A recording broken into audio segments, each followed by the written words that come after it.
Hey, how's it going, everyone?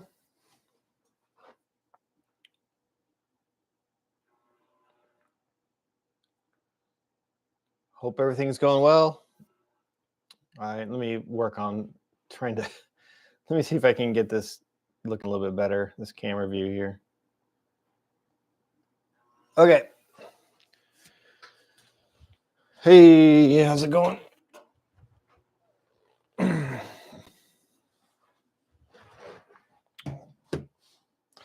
These live streams always start so awkward, don't they?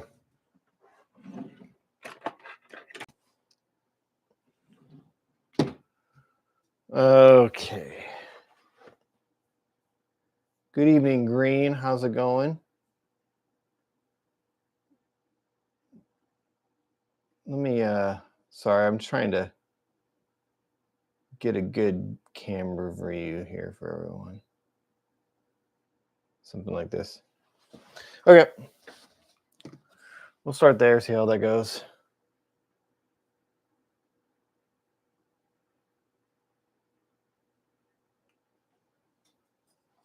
Hey, South Brooklyn. Just a chill stream for everyone tonight. Drinking soda at 10 o'clock at night. That's the way to do it. I've got a bunch of cars I want to add upgraded couplers to, a bunch of center beams. So while there's center beam, I've got a, this is while there's low that I added some custom weights to the inside of.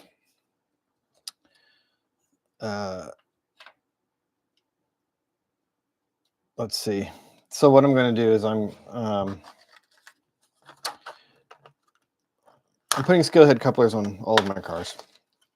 And these longer cars get the long shank couplers just because how big they are, how long they are. And those longer shanks will help kind of just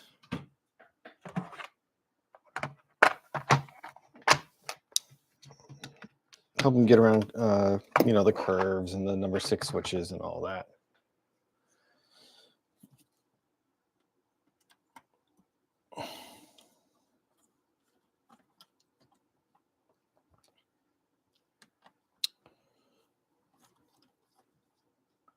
So this will be a chill stream. So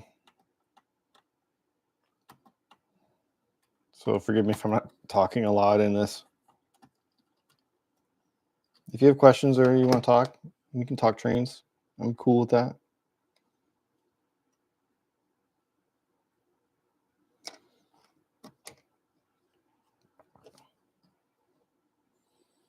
Well, this is kind of interesting how this coupler box is set up.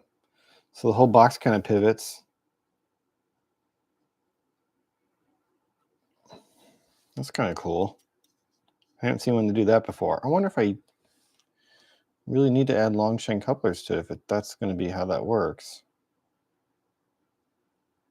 Maybe I'll just add shorter shank couplers and save my long shanks. Do the Atlas ones do anything wild like that? I don't think they do. No, they just have regular coupler boxes. Okay, that's cool. I'm going to upgrade this coupler anyway. But I'm going to upgrade it with a standard scale head coupler instead of the longer ones, just because of how this coupler box works.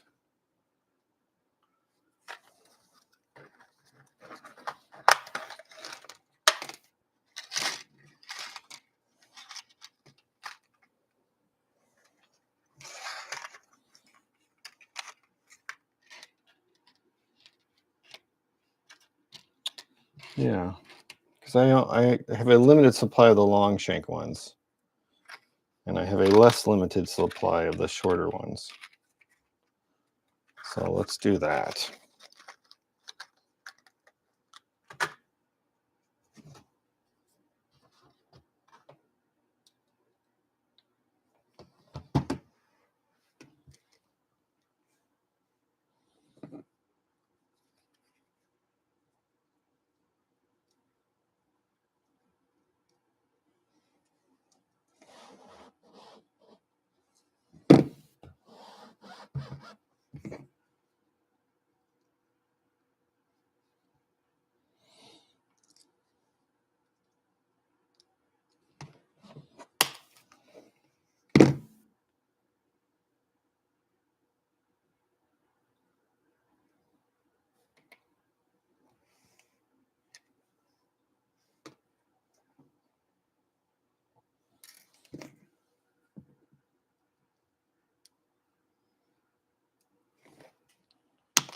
trying to decide what I'm gonna do for my next video.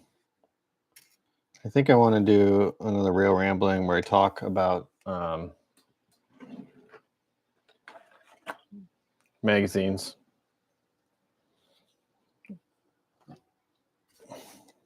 With what happened recently with Model Railroader.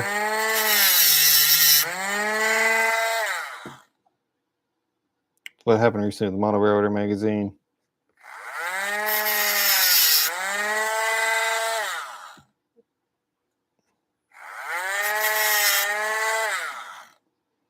It's kind of shifting around a little bit.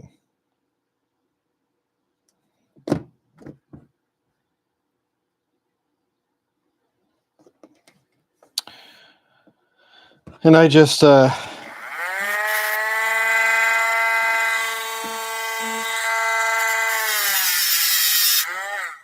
just renewed my subscription to Model Railroader Craftsman. My buddy has a picture in there this month, which is really cool. So it got me thinking about the model magazines, and I saw a video recently. So Game Informer is closing down. If you play video games, it's one of the long running big video game publications, and the magazine is closing down, which is probably not a surprise. The way that video games work. Well, I'll just talk through my ideas with everyone while I'm here. Hey, Willow Creek, how you doing? So, kind of what I'm thinking about is the fact that, all right, so this magazine, Game Informer, closes down, and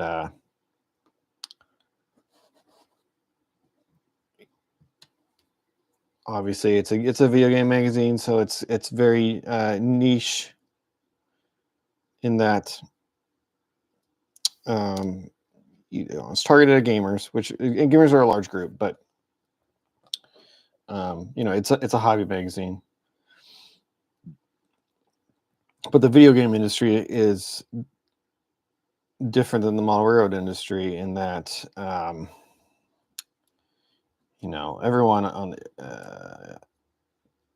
the news and stuff that comes out around video games, that's all. I mean, it's big time. Like if somebody's announcing a new game, it's a big deal, right? You're going to put it where the most eyes are, which is obviously going to be on the internet and not in a magazine. If you want to market your game, what am I doing? A coupler just fell out. You're going to be doing all that through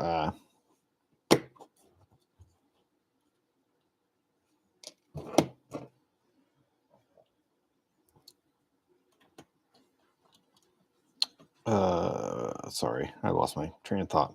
Well, I mean, just video games are very massive, very popular, and the entire world is online. And so, if you want to see great video game content, you're going to go online. If you want to market your video game, if you want to put together exclusive articles, I guess, discussions about your specific game, interviews with game developers, you're going to do that on an online, on a website versus a magazine, so you can reach the most people. When I was a kid and I was reading the video game magazines, PC Gamer, Nintendo Power, that kind of stuff, there wasn't an internet. Now that so if you wanted to learn about a game, that's where you go, right? Now that there's an internet, there's no reason to go to the magazines. So how's that different than model railroading?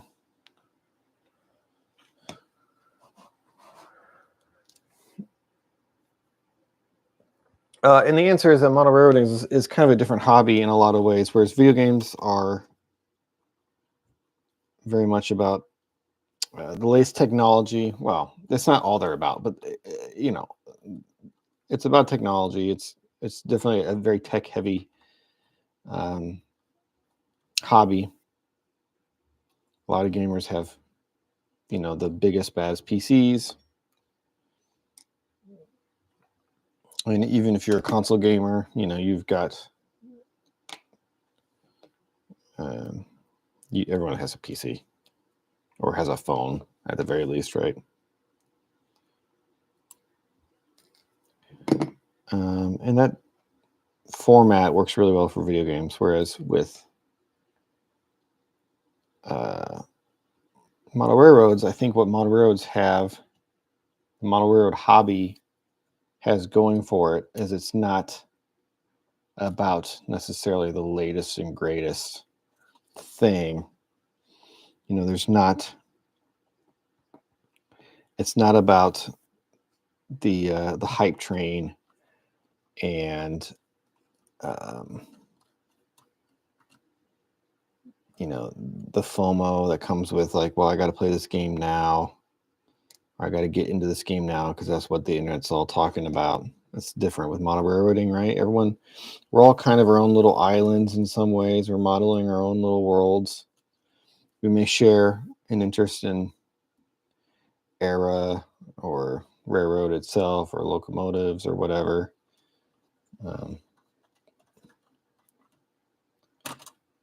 And there's a wonderful model railroad community built around that kind of thing. But it moves at a slower pace.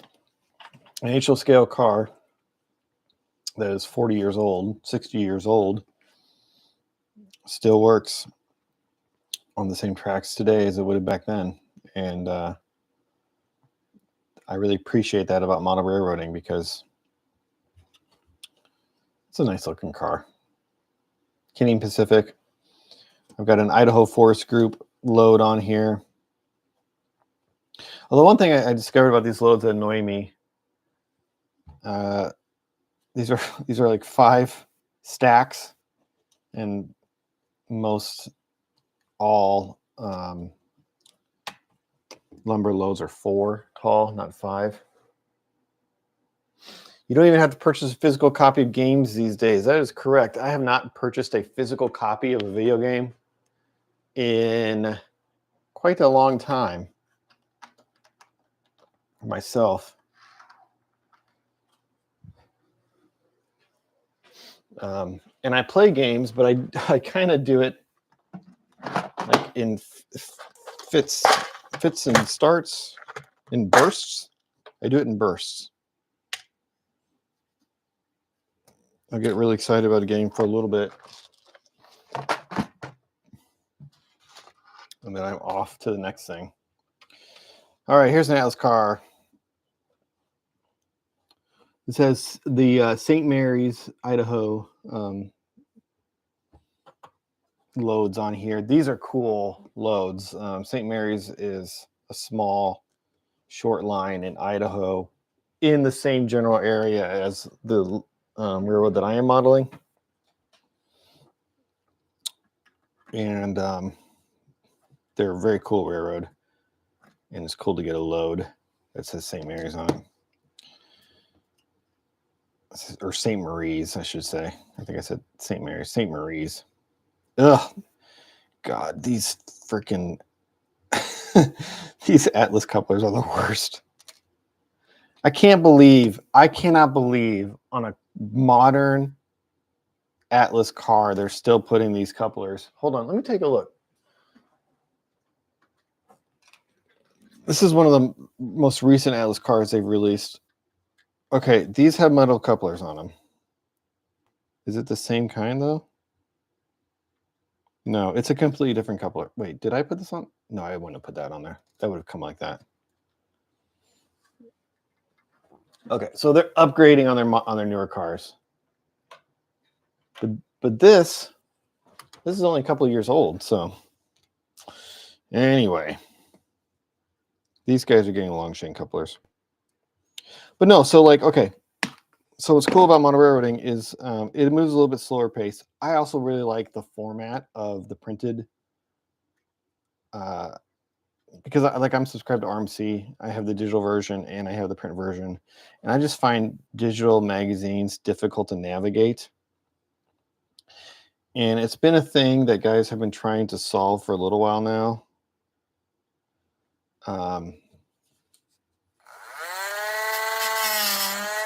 And nobody's really quite figured it out.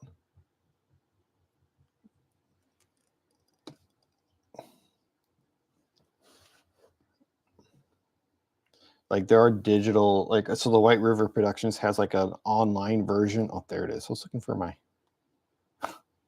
oh, that whole thing is one piece. Yikes. White River Productions has like an online version of the magazine. So it's like formatted differently, specifically to be viewed digitally. And it's kind of like, I don't like it. It just seems like a compromised version. Like I like the format of a magazine. I like holding a magazine in my hands.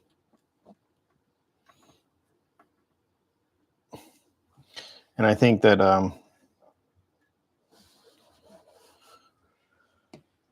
magazines, model railroaders themselves, you know, they're an older group of guys, right? But we move at a little bit slower pace than the video game guys do, than the rest of the world does in some ways when it comes to our hobbies. And so I think the magazine format is pretty great for that. Plus, I like going to shows and finding like old issues of like Trains magazine or something, you know, featuring like a part of the country that I'm interested in or that's near where I'm modeling, and you know, picking up a copy for $1 and then you get a cool article to read, as opposed to like trying to dig through the internet to find some of that information. So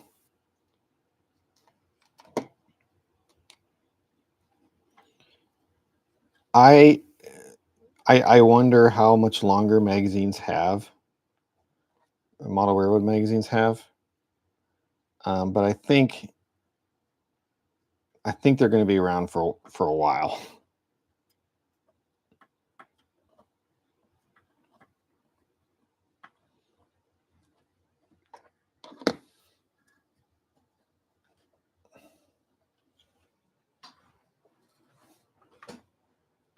I don't think we have to worry about them going away anytime soon.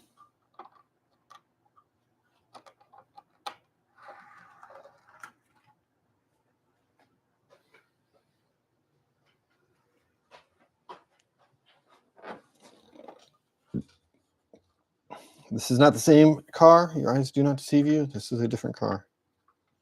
Did I weigh down these loads? I don't think I did. No, these loads are not weighed down. That's fine.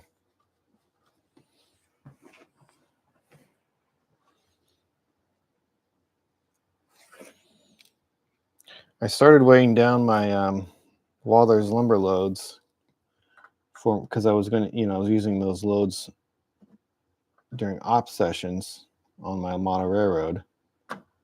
And then I found a guy on Facebook who makes really gorgeous loads that are printed. And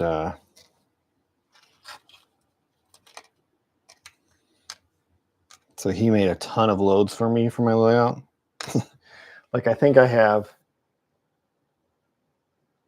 like 8 loads and then a bunch of I don't know what they're called, like just stacks of loaded of paper, like ready to be loaded.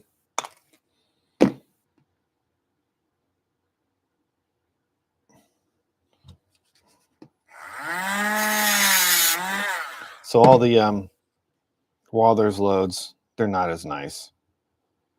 They don't look as nice. So they got relegated to my manifest train, which the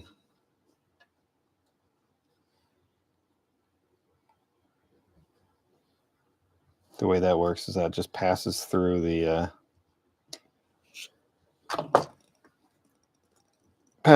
scene once in an operating session if I'm operating with other people.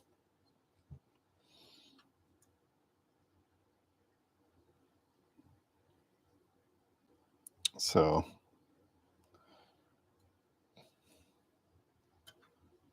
those Wather's loads went there.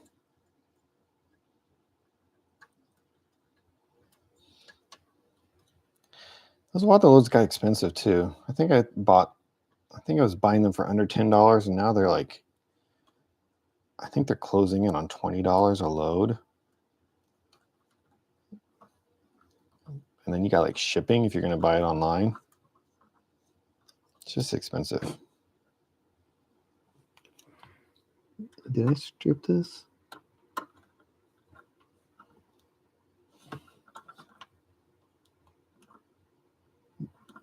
I think I might have stripped.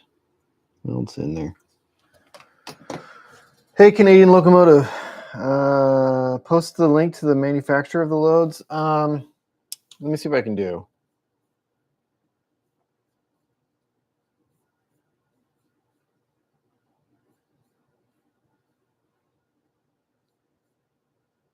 Sorry about the shaking. Camera here. Just give me a second, guys.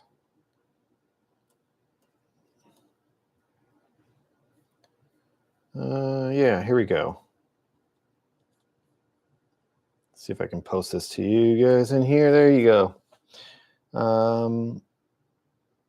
You cut the air hose off. I haven't subscribed to my road in 30 years. RMC, I'll occasionally pick up a copy.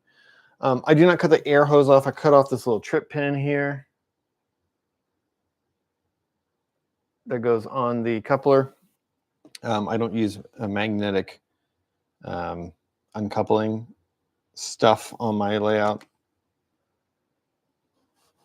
And so I'm not a fan of the look in that little metal trip pin. Ooh, there's a piece of hair. That's my wife's hair. That little trip pin gets caught up on turnouts and stuff. So the impetus of all this was this manifest train goes from my hidden staging to my hidden staging, and a couple of the cars are kind of getting caught up in my hidden staging, of course, because if cars are going to derail, they're going to do it in hidden staging, right? And the staging is a little difficult to get to. It's if you see my layout diagram, you can kind of see it's accessible from inside the closet. I have like a slot cut out in the wall of my closet that allows me to access that staging. But I have to like crawl under the layout, get in the closet, and then I have like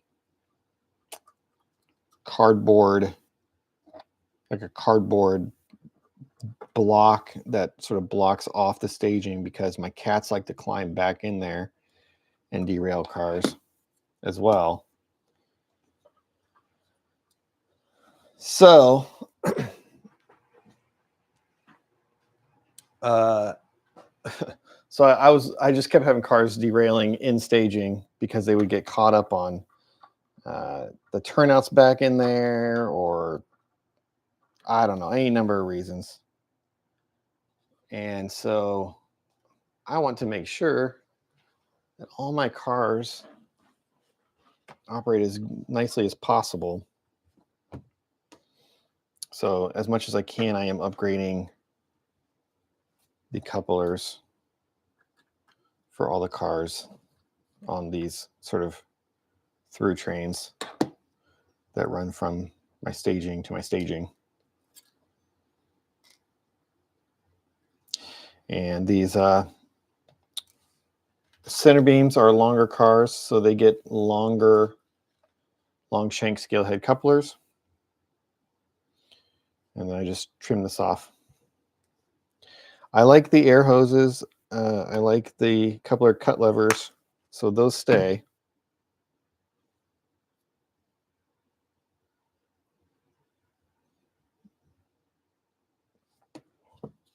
But not the trip pins.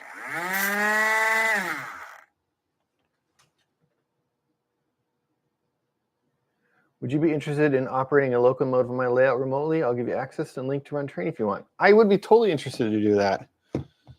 that sounds super fun. Can't do it tonight, obviously, but yeah, I've never operated a layout remotely in that way, and I've seen people do it, and it looks really cool. So definitely one of these days, I definitely want to do that for sure. YouTube is my place to go to for hobby enlightenment. I agree. I will sit down with a cup of coffee every morning and just see what all the other guys have been doing in the previous day or whatever. So I like watching all the updates or the ops videos or just trains running by or whatever anyone has to share. I'm down for that.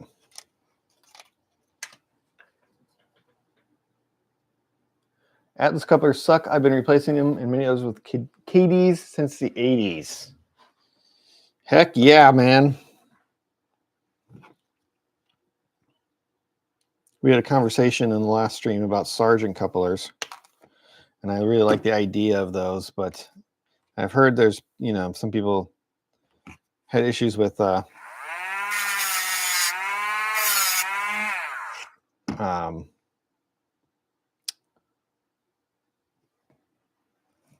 some people had issues with getting stuck with uncoupling and stuff, and they just seemed a little fragile for what they were.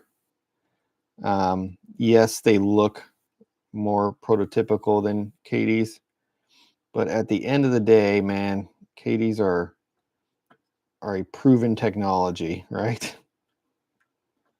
So I will go with the proven technology.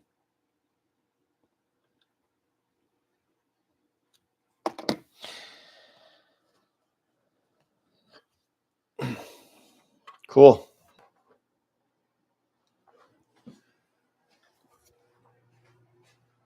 We're just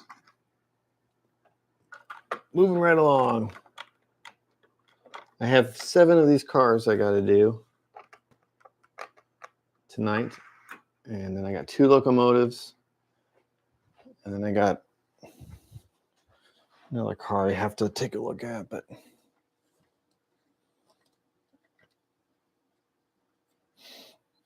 yeah, this is one of my weighted loads on this one. So the car's pretty heavy. Car's pretty heavy.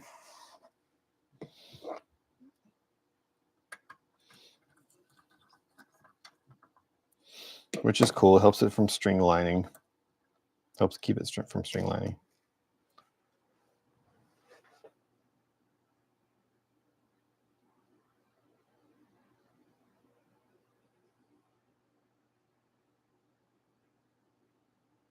Wait till you see the new GUI I'm making to run my locomotive with controls like you're in a cab. So sweet. That is awesome. And you use number 5s. Yeah, I went with the 158s myself. Or yeah, 158s for most of it, and then these are 156s. But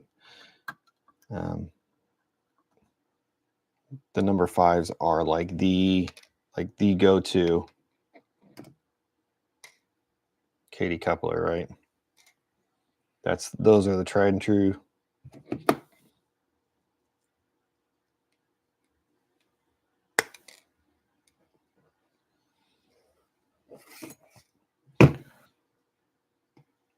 I have this irrational fear that I'm gonna that KD's gonna close down and we're never gonna have couplers ever again. So I want to buy more couplers now for all future cars that I ever plan to purchase for the next 20 years of my life. I guess 40 years of my life, really, if I'm going to be modeling till I'm super old. But I know that's not going to be an issue. Even if they were to shut down, somebody else would just come pick them up. Somebody would buy out the tooling or whatever.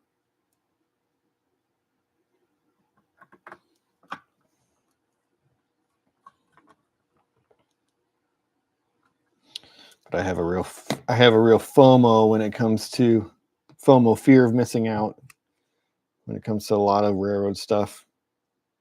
if I see it and I know I'm going to need it, I tend to buy it right there, which I think has its advantages in the long run, but short term,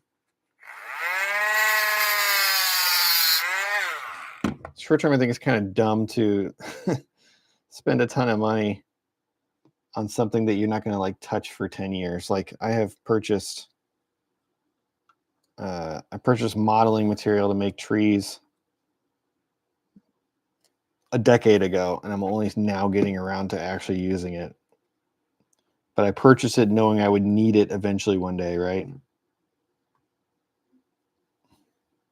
But the good part about that is prices increase with inflation. So if you buy something a decade ago for, let's say, $20, and now it's $30, you've saved yourself $10. In the long run, you saved yourself $10.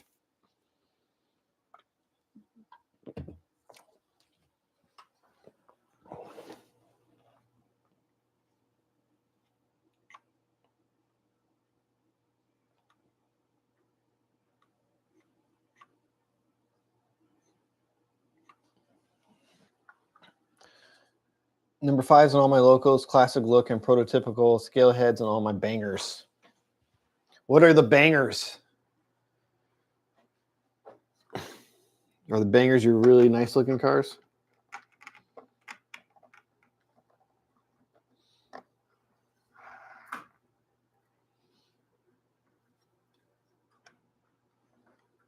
Uh-oh.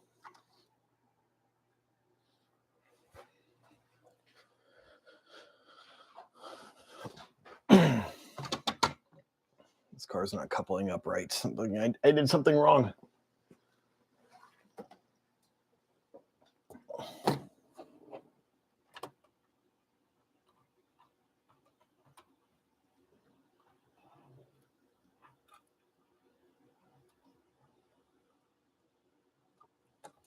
Why is it leaning so far to the left?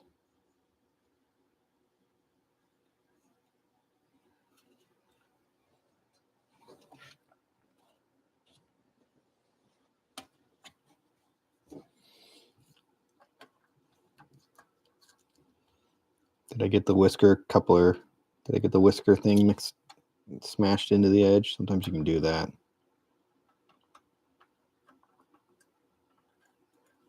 That looks better.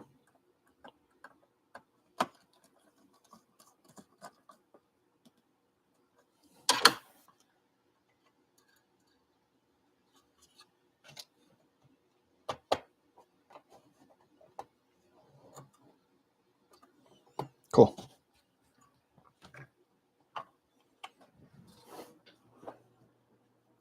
How many cars am I doing? I am doing, I don't know. We'll see how many we get through tonight. I've got 7 of these center beams I need to do. I've got 2 locomotives I need to do. I've got can you hear me right when I'm over here, by the way? I'm at my layout now, but I'm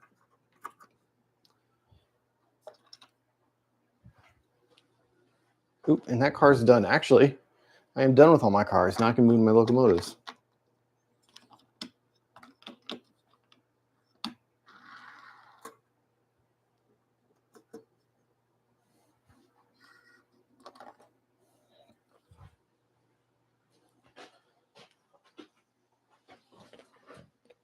Oh, that's not true. I lied. There is one more car.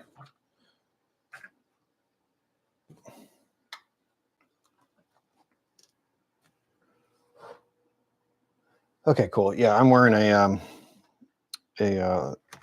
wireless lav mic, but I'm always so paranoid that my lav mic didn't connect properly or whatever.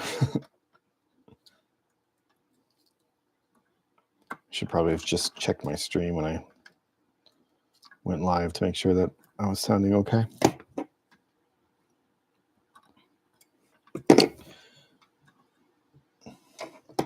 But I have a 24 car manifest train, and so as part of that manifest are 7 center beams,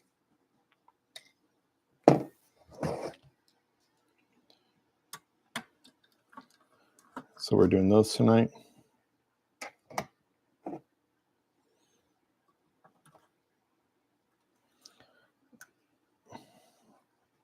I have way more center beams than I ever thought I would ever purchase.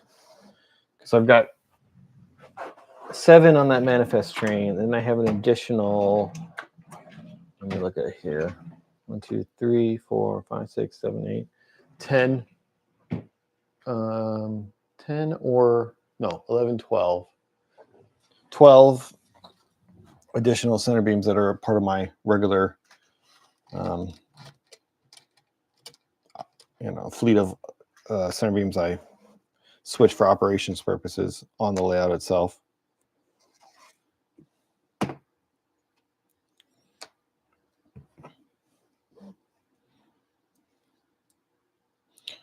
And I want more of those Rapido ones that came out recently because they are sweet, sweet looking center beams. So I'll probably end up buying more of those and probably selling some of these. I'm trying to keep my fleet of cars reasonable. So if I sell some, or if I buy some, I sell some. Once I see it sort of hit critical mass. And I've kind of hit critical mass now, where I've got 2 full, trains that just run through the scene. And then I've got enough cars to run a full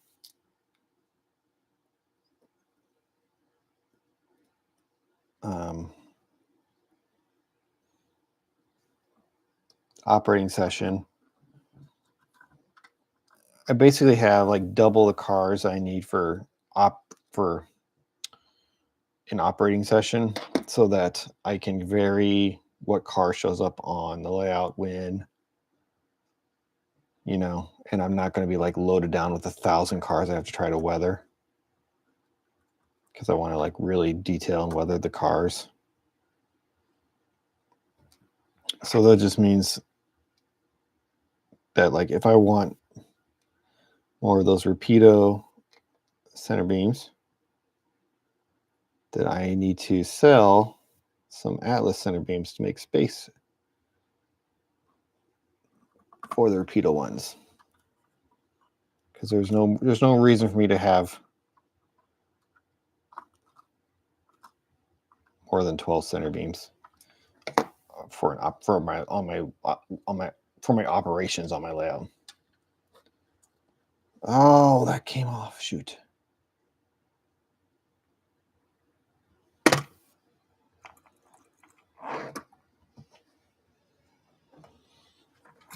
I just lost my.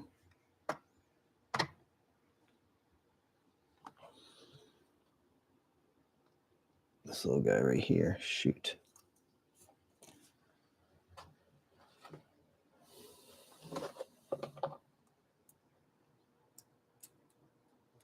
Green has 250 rail cars. Holy cow. I've got over 100, or I'm right at about 100, so I shouldn't really talk.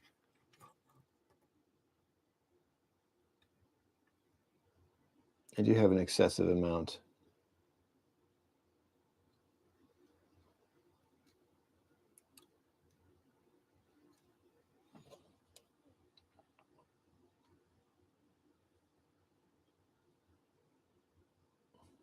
I think I really broke these off.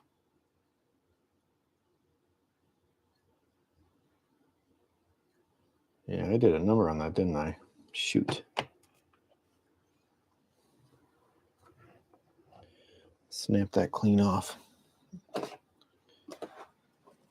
All right. Let's break out the super glue.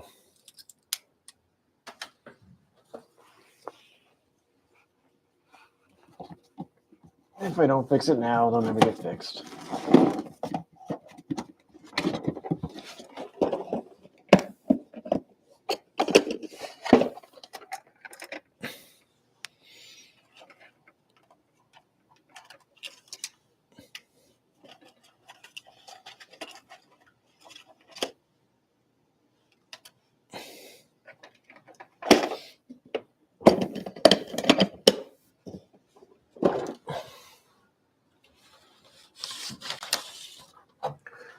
Green needs about 40 more. Wait till you run the locomotive. You'll see some of my roster and the layout. I have about 300 plus locomotives. 300 plus locomotives. Woo!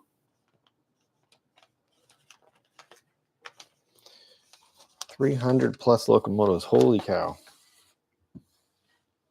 That is one area where I have not spent a lot of money up to this point, is on locomotives. I own 9 locomotives. One of them sits in a box and never comes out because I can't really figure out how to use it on my layout. I got a steam locomotive that only comes out around Christmas time. And then everything else does operate on the layout itself. But yeah, 300 locomotives. Like I just bought a locomotive in St. Louis a couple weekends ago, and I sweated over that purchase.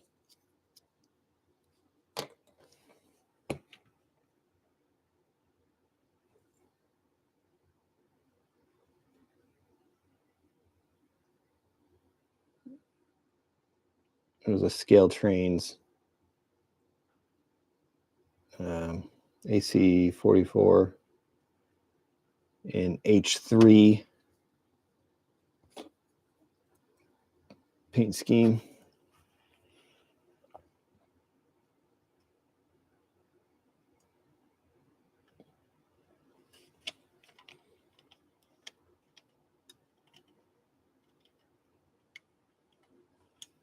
Oh, come on. God, I hate trying to glue this crap.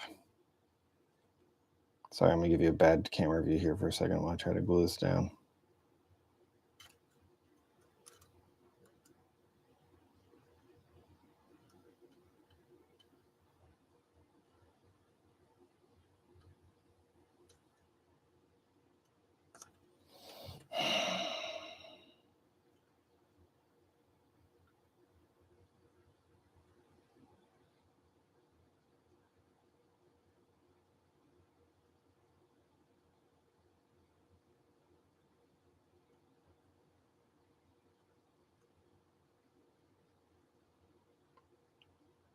There's like nothing for this to like hold on to. I'm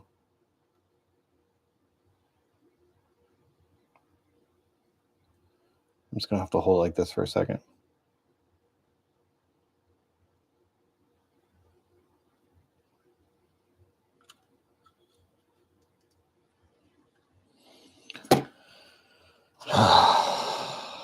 This sucks.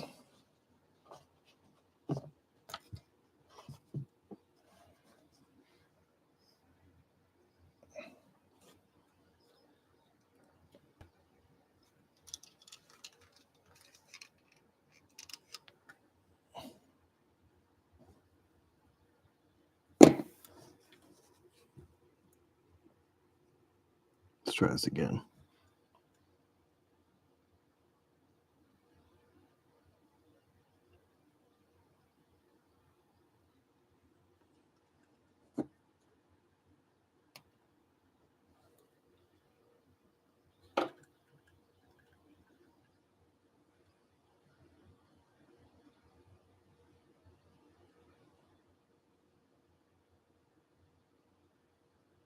I've got accelerator, but I don't know that I can.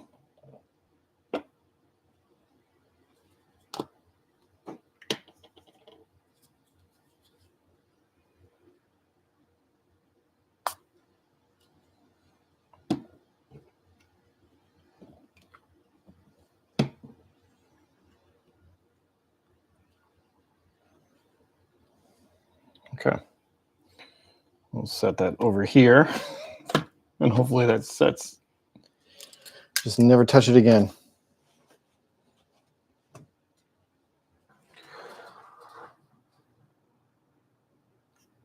Green needs to sell around 40.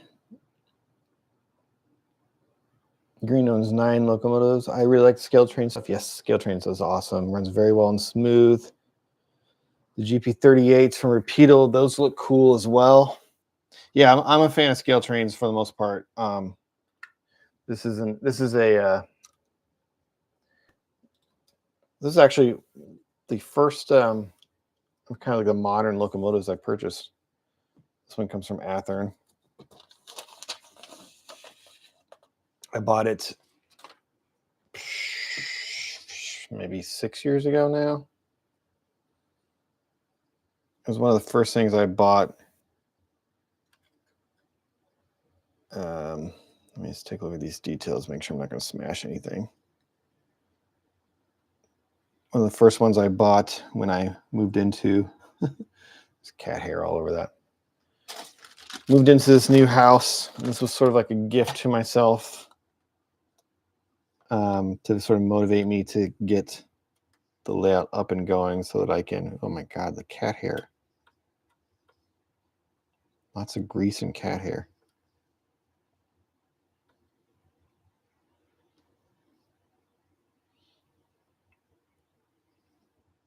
This one and the Union Pacific one you'll see here in a bit are the two that I bought for myself. When I decided kind of on the track plan for my new layout, and I knew I was going to start to include some of the big time railroading around Sandpoint.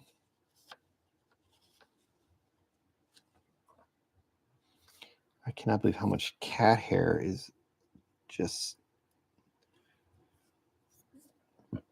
yeah, this is because I have cats that would, before I got my backdrop completed, the cats would kind of crawl back into the staging and kind of just lounge there.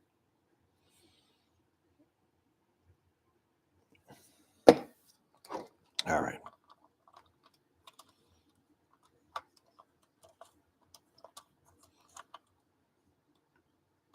Yeah, but the scale train stuff is really cool. They do some good stuff there.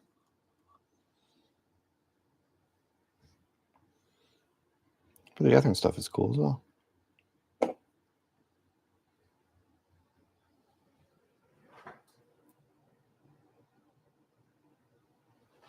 The biggest thing, scale trains that moves me towards scale trains over Athearn, and I think it's changed with some of the Athearn's newest stuff, but I like ESU, the ESU Loc Sound 5 stuff that Scale Trains has is very nice. And I like that they come with capacitors. I think the newer Athearn stuff comes with capacitors as well. Don't quote me on that, but I believe that's the case.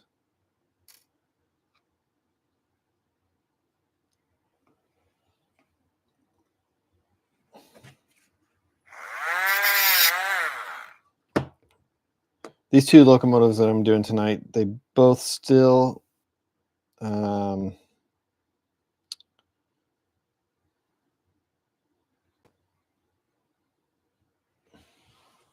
am I going to put those in right? I think so. They both have Tsunami decoders in them still with no capacitors. But I'm not switching with them or anything, so that's fine. As long as I keep my track clean, they'll be all right. Oops, I better put this back in here before I...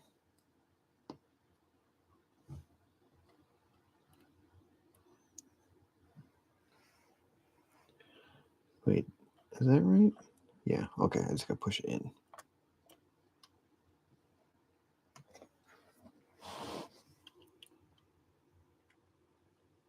Yeah, I bought these just as Athearn was starting to include LED lighting in their locomotives, which I felt they were a little late to the game on.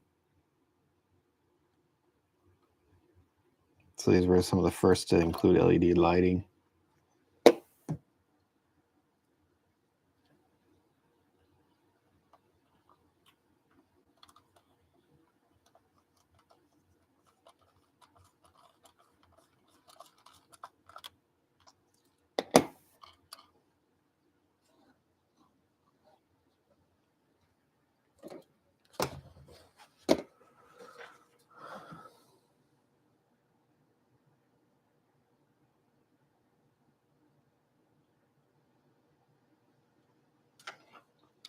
Chris, your cat lives in your layout room.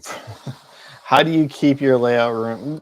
Tell me your secrets. How do you keep it cat hair free or keep the cats from? My biggest thing is damaging. The cats have knocked stuff to the floor. So I have lost a couple of cars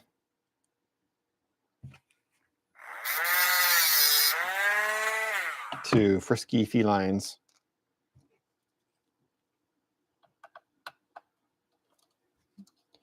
And I just don't know what to do about it.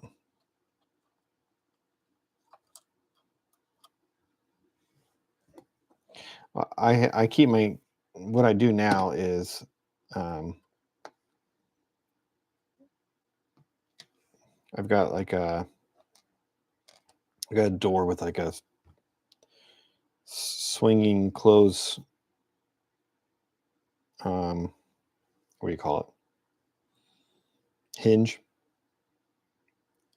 So the cats can't, so the door doesn't stay open, so the cats don't come in unless like specifically somebody lets them in. They still make it in sometimes. They sneak in behind you and don't tell you about it, right?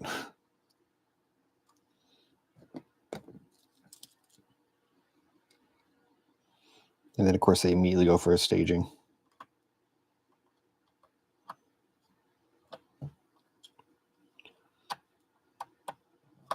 What makes me nervous though is they'll climb on the layout and you know, don't have finished models or scenery on the part where they can kind of get to right now, but eventually, right? Eventually I'm going to have that. I do not want them climbing on that scenery.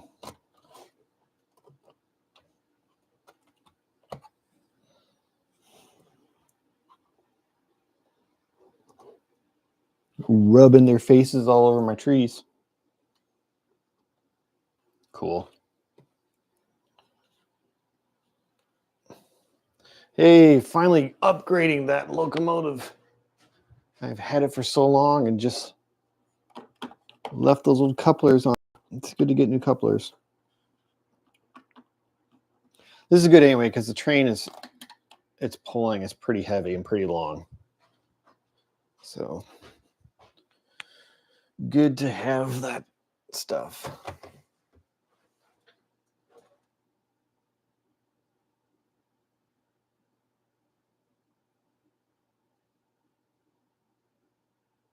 As long as it's original decoder, so when you resend the decoder, you get the right sounds.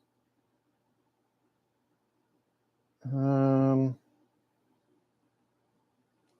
sure what that's in reference to. Online sales sucks these days, so slow. Good luck getting 40 cents on the dollar. Oh, you mean as far as like eBaying items? Yeah, it depends on what you have. I have a shelf layout that's 54 inches off the floor. The upper valance is 14 inches above that. Been lucky she doesn't really get up there much. Knock on wood. Yeah, so when my cats were kittens, they were jumping up like crazy. I have 4 cats. I love this locomotive, by the way. Union Pacific has some really cool looking locomotives. I love the herald on the front. I love the flag on the side. I can't wait to get to weathering this thing up.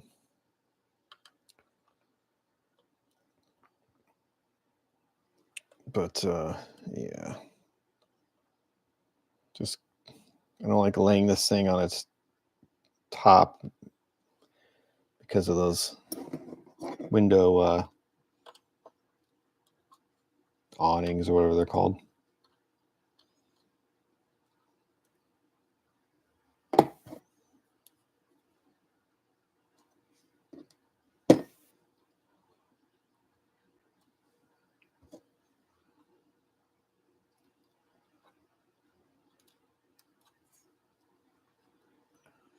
Come on. There we go. There we go. I hate messing with these locomotives just because they're so... They seem like they'd be so fragile. And they're not cheap.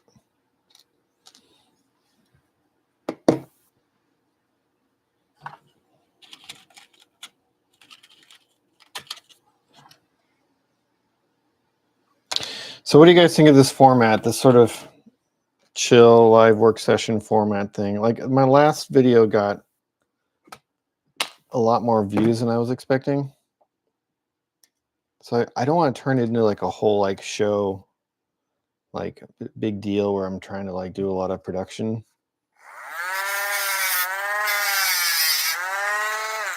I kind of want to keep it kind of a chill work session kind of thing. But if I'm going to have like 100 people watch it, I hope they understand this isn't like normal content for the channel. Although I guess if I do what I plan to do, which is live stream the entire build process of the layout, I guess it's going to be more common than the other videos are.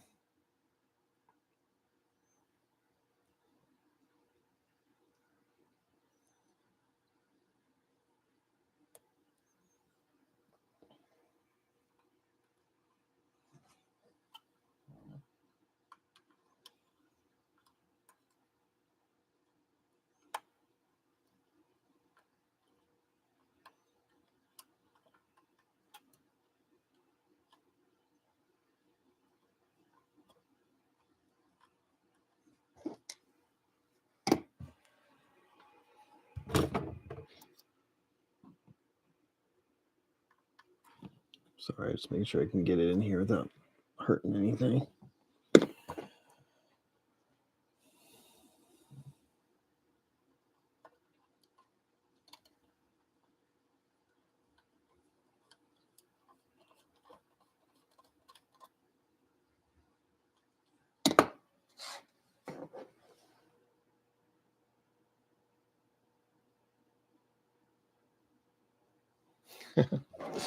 Keep the furries away. Hold your ground. Hold.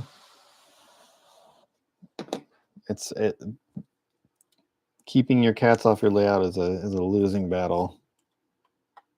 I see Boomer Dioramas has his cat on his layout all the time. I'm like, why? How are you able to keep your gorgeous models so? And maybe he does. Maybe it's maybe the cat gets to it and he's just diligent about fixing things or keeping the cat hair off of the layout or whatever it is. It's a little bit easier when you got a smaller layout, right?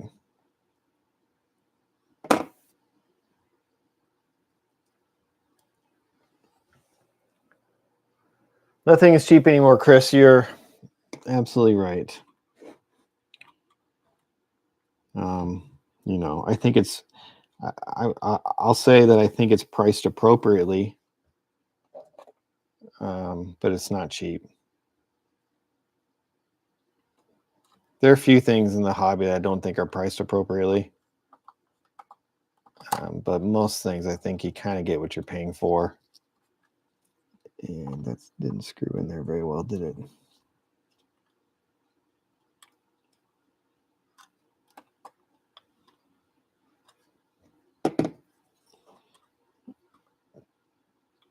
The quality of the models have just increased so exponentially over what it was, 20 years ago.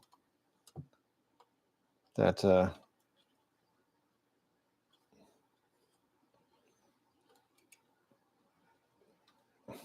can't wait to get around to weathering these locomotives.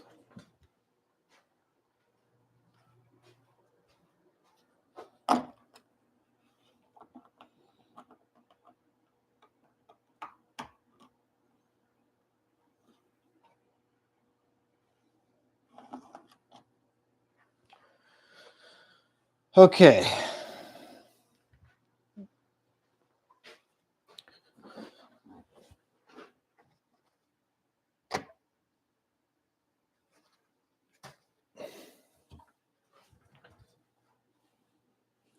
Boomer vacuums it all the time. Oh man, look what I got. I got one of these little mini vacuum things.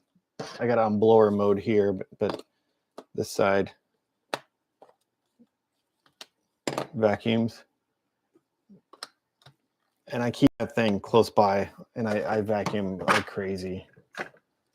I think if you're going to have a layout, I think you should do it anyway, but like spending as much time cleaning as I am working on it, I mean, it ensures that like everything stays looking nice for the most part, right? But oh, another thing I do is I have a air purifier in the room, like a it's got an air, like an air filter, air purifier. Is that what they are? You know what I'm talking about.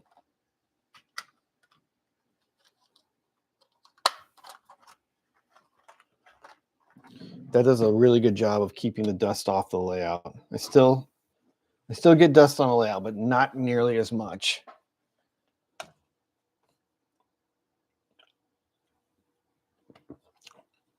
So that's extremely helpful. Okay. So this car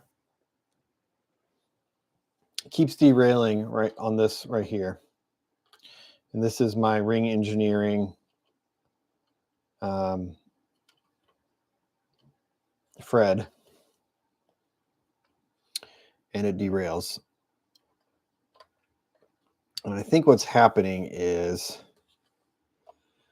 I'm trying to look. Oh, now that I got it kind of in here, I'm not even, I thought it was getting caught up on something, but yeah, I'm feeling it kind of, yeah, there's some resistance right there. And if I take a look at the car, and you're not going to be able to see this on camera, but this side is slightly lower than this side. So I think that this is kind of getting caught up on something. And it's not turning like it should.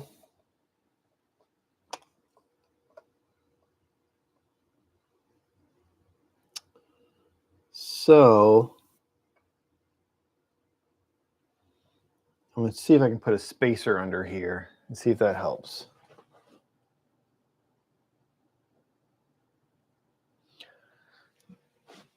How far can a cat jump to get to layout? Oh, so I was going to say, so I've got 4 cats, and 2 of them are larger.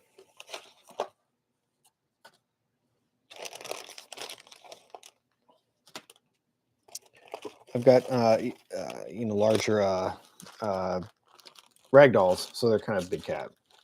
When they were young, they were springy. They were springy cats, and they would jump up on the layout. Now that they're older, they're not so springy anymore. And so they tend to not jump on the layout anymore. But I have 2 other kind of just regular old house cats and short hair, regular size, and they're kind of small, and they are still very springy themselves. So, nope, this is what I want.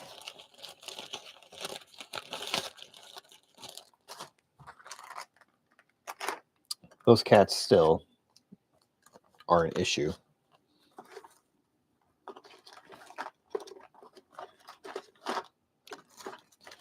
Forgive me, everyone. I'm looking for. There we go. There they are. It's little spacer bits.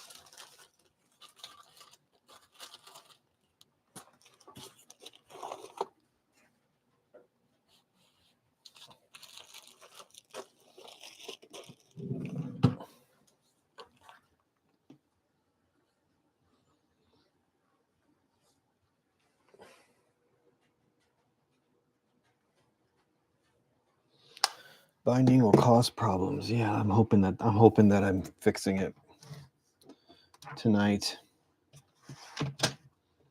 One thing I don't like doing is taking this little Ring Engineering truck on and off constantly because it's kind of fragile.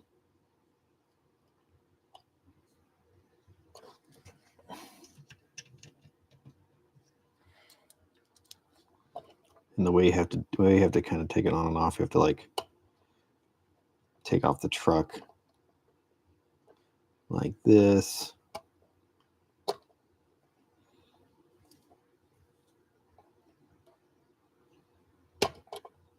Swing the truck over so you can access the screw. The contact points on the truck are fragile and break. I've had to solder them back on before, and ring engineers are no longer in production. So I don't want to make an issue of it.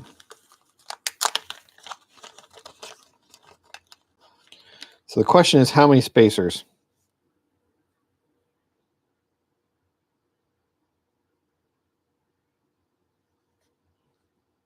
Do we try just one?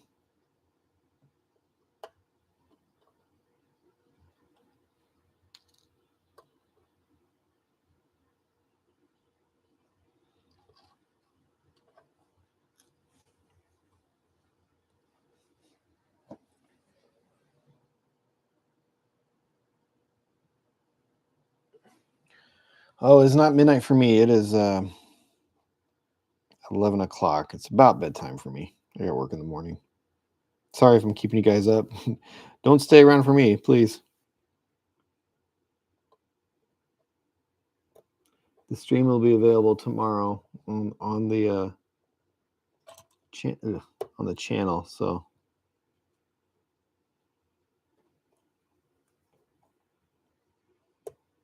come on.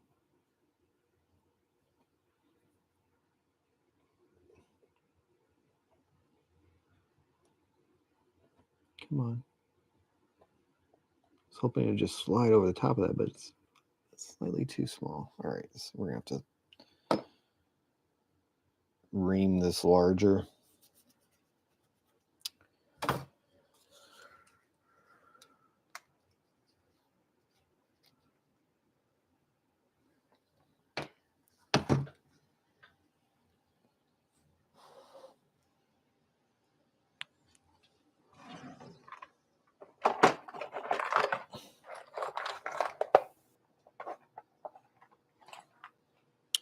Where am I located? I am located in Central Illinois.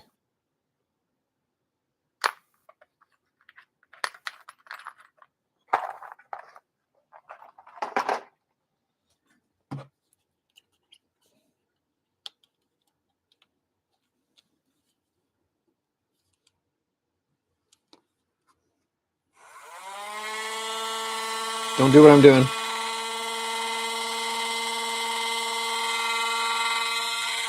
No, I'm not going to do that.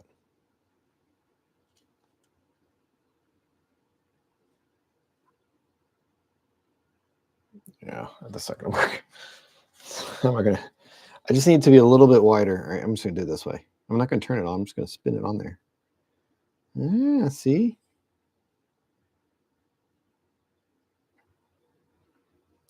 That's the safe way to do it.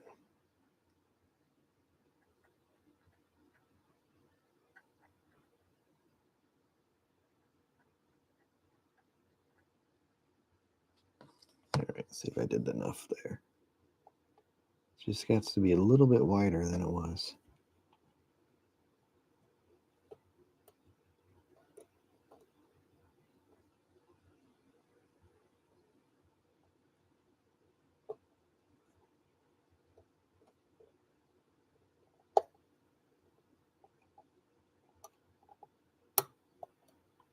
God, this is so close.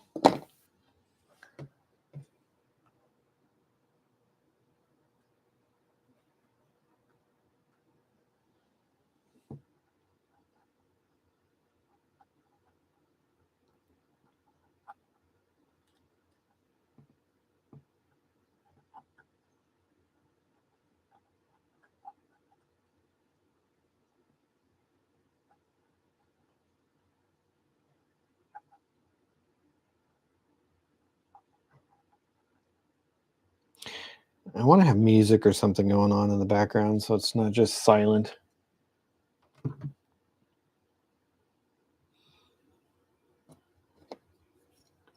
But I can't have just regular music because then that would violate YouTube copyright restrictions. Maybe like a Model Road podcast. There we go. Hey, if it's on now. All right, let's try the one spacer and see if that helps.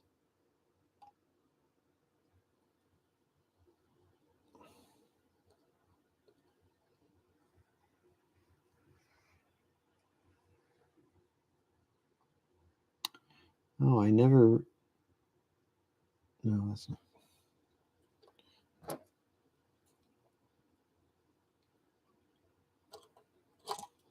Ugh. You know, I could probably use. Now that I look at this, I could use the Rapido. Well, maybe not. No, let's use this just because I know this works. See how this plus the spacer works. I was going to say I could maybe use the Rapido truck.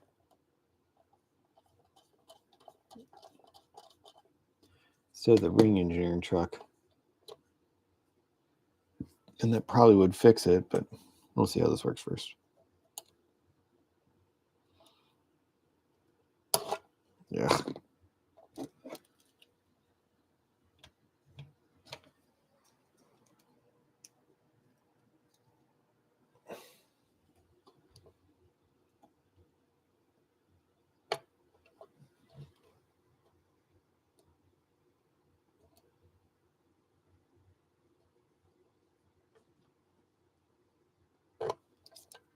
Cool. All right, we are on there. And I don't think I broke anything. Now let's take a look at this height now that I've used. I made that adjustment.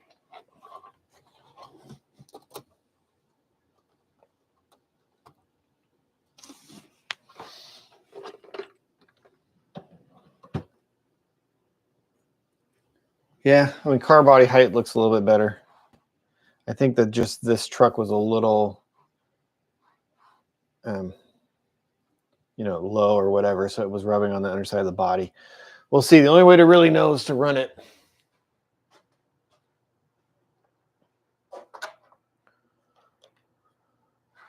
Which I don't think I'll be doing tonight. Okay, everyone, thank you so much for hanging out with me. I appreciate it. It's been a little over an hour. Yeah, I'm going to try to do about 2 of these live work sessions a week where I just kind of mess around, fix some stuff, build some stuff. I think the next one we're going to do, we're actually going to be working on the layout itself, installing some new turnouts for a new industry that I'm adding. So that'll be fun. Get away from the workbench a little bit and work on that. But again, thank you everyone for stopping by. Thanks, Chris. Thanks, Elle. Thanks, Canadian Locomotive Logistics. I'll make sure to stop by and check out your stuff for sure. Green, thank you for stopping by. Let's see. Yeah, thank you all. Southern Brooklyn, hello. Thank you as well. I'll see everyone in another live stream.